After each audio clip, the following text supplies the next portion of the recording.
Midnight promises one of the greatest conflicts in Azeroth's history. Light versus Void, the fate of the World Soul defending the Sunwell. And standing right in the middle of that perfect storm is Arator. This guy. Technically, we've known about him for years, but I've seen a lot of people ask themselves, who the hell is this guy? Why has he appeared after not being in the game that much, with a fresh haircut? Why does he matter now? Is he the Light's Redeemer like his father? Is he relentless like his mum? Is he the ultimate tool of some cosmic scheme? What the hell is going on? Why is he a new, almost main character? Well, today, you're going to learn all about him. Here's the truth. He is none of those things. He was not shaped by Turalyon and Alleria's immense personalities. That's who people think he is. But strip their legacy away and you find someone who is totally different. You find a half-elf born to war, who earned his rank in the Silver Hand, who traveled the universe and faced down the Legion. But the most important thing to understand about him is that he forged his own moral compass. That's the thing that is key.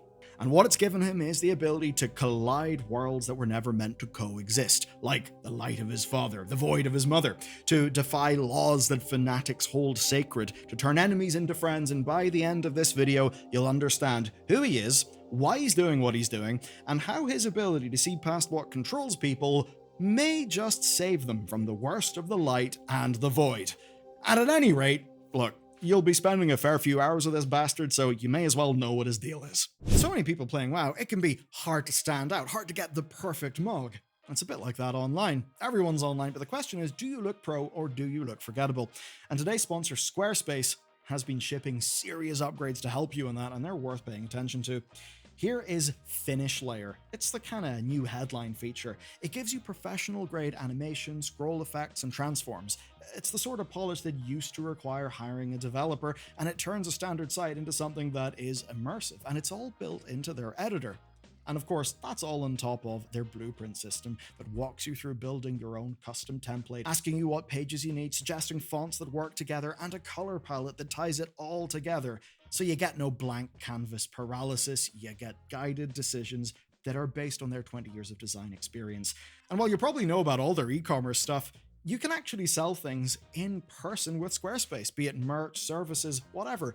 It all works now with tap to pay on iPhone, so you can just accept contactless payments with just your iPhone. No card reader, no extra hardware. And that alone makes Squarespace a hell of a lot more than just a website builder. So you can build your site for free at squarespace.com/BellularGaming. And when you're ready to set it live, use code BellularGaming and that'll get you 10% off your first purchase of a site or domain. Here he is, Arator, the half-elf paladin who suddenly is center stage in Midnight. He's got a cool new haircut, accessorized his tier 2 set, and he's rushing to the defense of the Sunwell. His story begins 32 years ago, the moment that Alleria hands an infant Arator to her sister Verisa, and then charges through the Dark Portal with Turalyon. That whole Beyond the Dark Portal campaign culminated in Draenor exploding and the Dark Portal going off. And that means that basically they were presumed dead. So they were out of the picture. Arator was brought to Silvermoon, where Sylvanas was now Ranger General, and Verisa was busy saving red dragons, leaving Arator in the care of Lorthamar Theron. You'll know him as the current leader of the Blood Elves, but at this time he wasn't leader, he just was essentially an important noble, and I'll leave it at that. Arator would go on to join the Farstriders, and in doing so, he learned how to survive out in the wilds, tracking, hunting, that sort of thing. So he had a lot in his life. He had his aunt Verisa, he respected Lorthamar, but he also didn't feel like he fully belonged in Quel'Thalas. He's half human. He felt too human for the elves. He felt alone, and the training he got from the Farstriders did teach him how to be self-sufficient. And more important than that, they were the skills he would need to survive the upcoming atrocity that the High Elf people would experience. For the 12 years after Arator's birth, Quel'Thalas lived in peace. But then we know what happened. Arthas and her Scourge cut a plagued scar through the land, killing upwards of 90% of the population. Verisa ensured Arator survived this slaughter, and she sent him to Stormwind. Around 6 years were spent in Stormwind until something major happened. Kel'Thas pulled Quel'Thalas from the Alliance, and then Lorthamar brought their people into the Horde. And in doing this, Arator found himself exiled from his homeland, along with the few remaining High Elves. Of course, Kel'Thas had renamed them to Blood Elves, in memory of all of their blood that had been spilled by Arthas. And this meant that Stormwind was Arator's new home. But then again, he also didn't fit in. He felt too elven for the humans. So, finding himself without purpose, he decides to join the Knights of the Silver Hand. We don't exactly know the details, whether he felt the light within him, or was just following his father's legacy, or perhaps a bit of both. But either way, he was welcomed to the Order and squired under Lord Grayson, who, by the way, is this guy from Stormwind Cathedral. Arator respected Grayson, even called him a mountain of a man, but he was also a little bit intimidated, and their views on the Holy Light absolutely clashed. Now, in the novel Blood Ties, we see Arator befriend Jubeica's Shadowbreaker of the Black Harvest, so very much not a follower of the Holy Light. She's a Forsaken, but it turns out she's also Grayson's sister. And when she had tried to reconnect with her brother after the Third War, Grayson was so disgusted by what she had become that he actually just tried to smite her.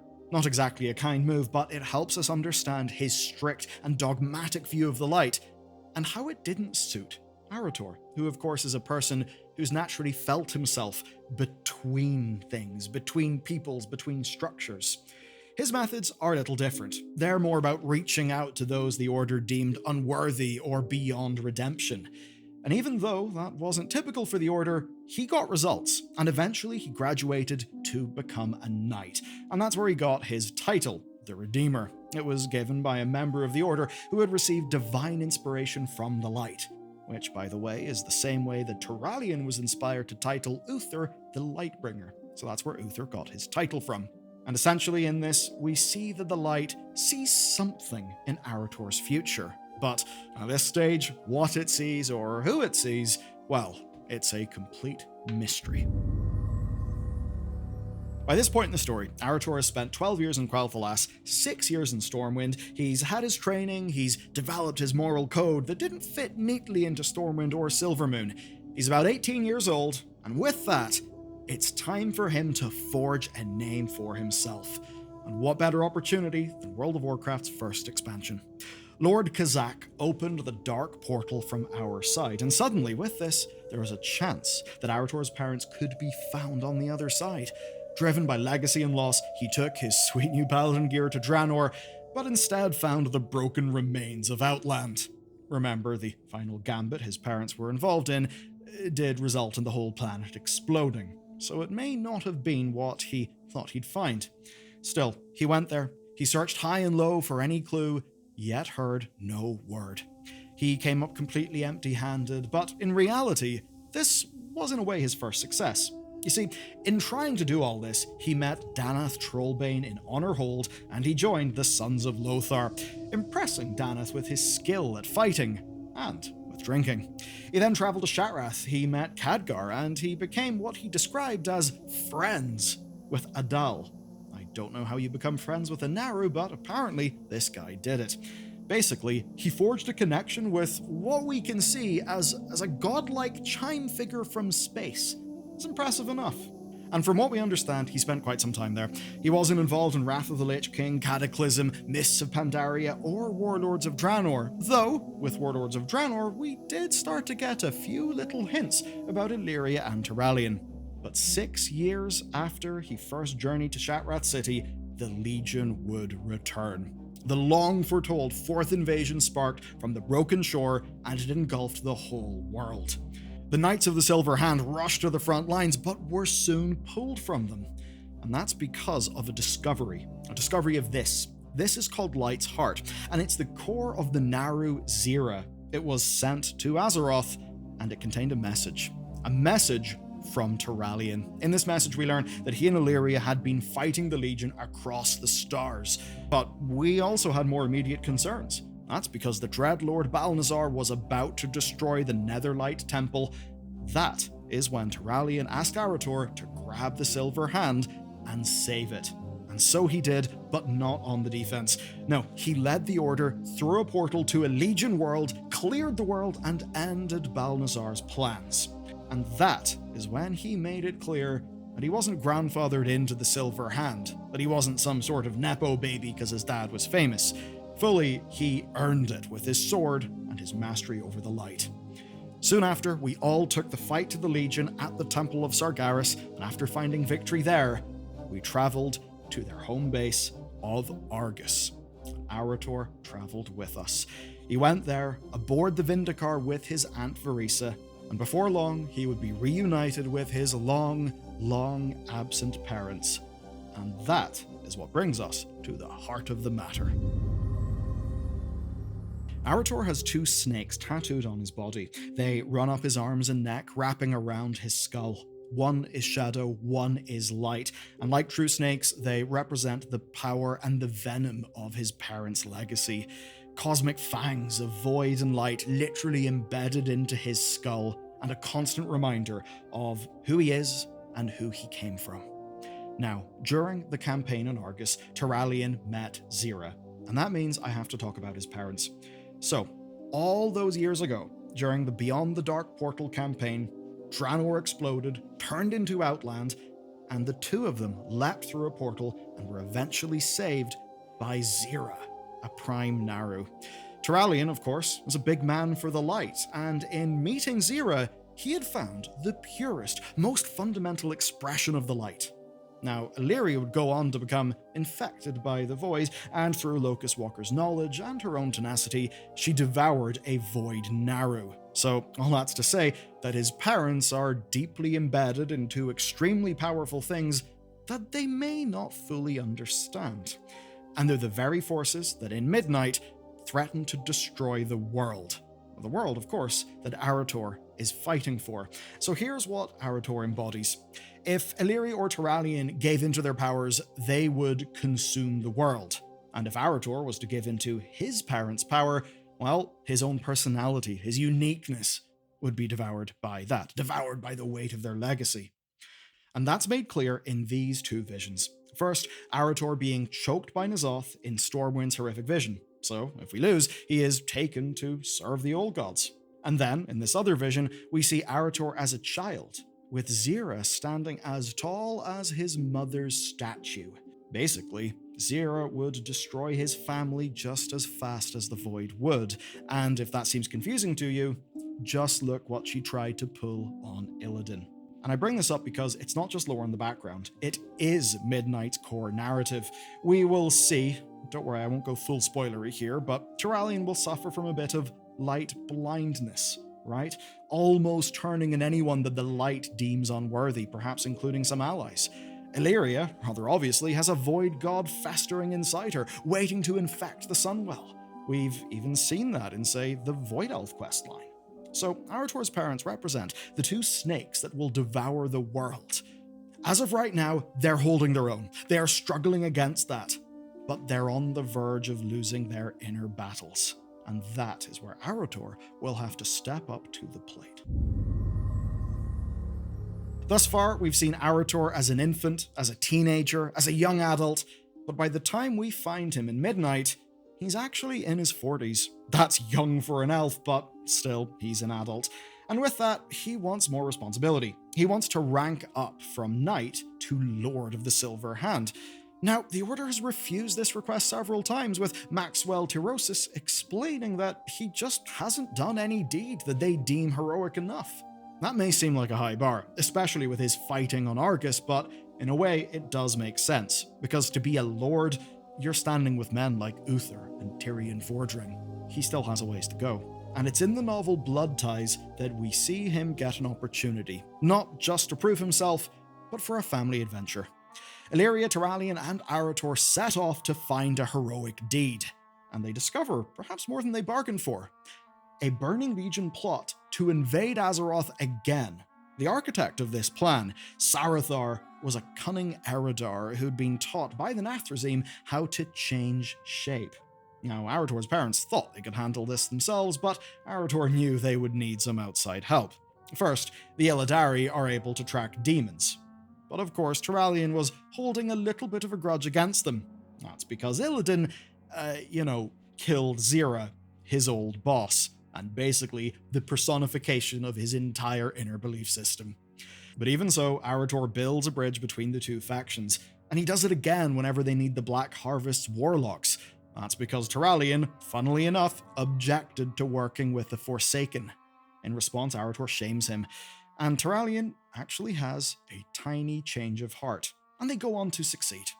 And really, in that story, we see Arator's character in action, and it aligns perfectly with the core themes of the Midnight expansion. And that is that the setting of World of Warcraft is a fractured one. It's not along faction lines, it's, for a long time now, been along cosmic lines. Light versus void, the Fel being backed again, death being knocked out, and the Titans perhaps becoming villainous. But where Arator works is he doesn't care about any of that. He tries to build bridges and does the right thing.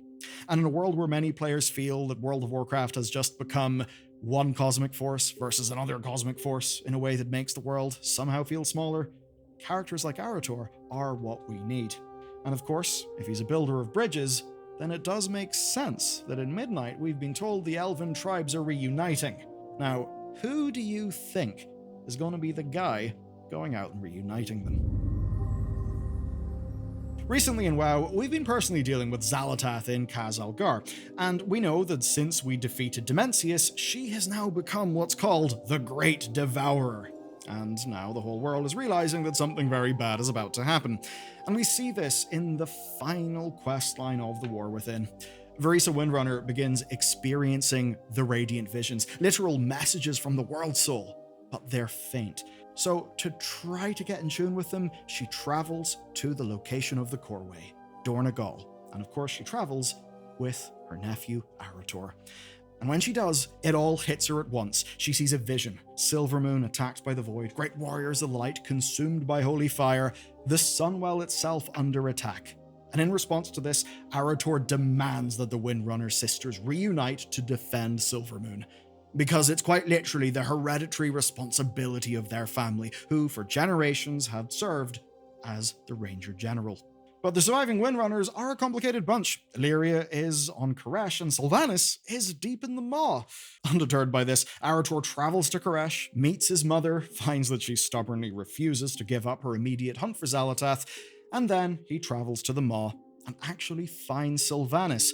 When he does, she explains that Azeroth is basically not ready for her return, and essentially, it's kind of his time to step up to the plate. So, after all this questing, he and the player character return to Verisa, almost empty-handed. In a way, this mission of his absolutely fails, but in order to find Alleria, he had to first find Magister Umbric, who's the leader of the Void Elves, and when he did, well, Umbric decided to go and help out with the Sunwell's defense. And while the big two Windrunner sisters weren't coming back, well, one of them was already there, Verisa.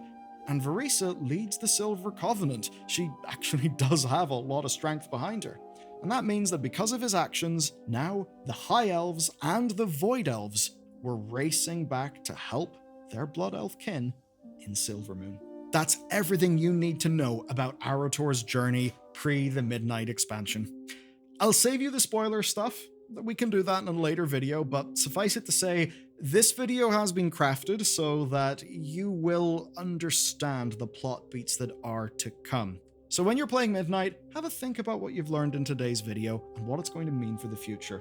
And if you want to flip things around and understand our main antagonist Xal'atath, you can watch this deep dive video on her whole journey next.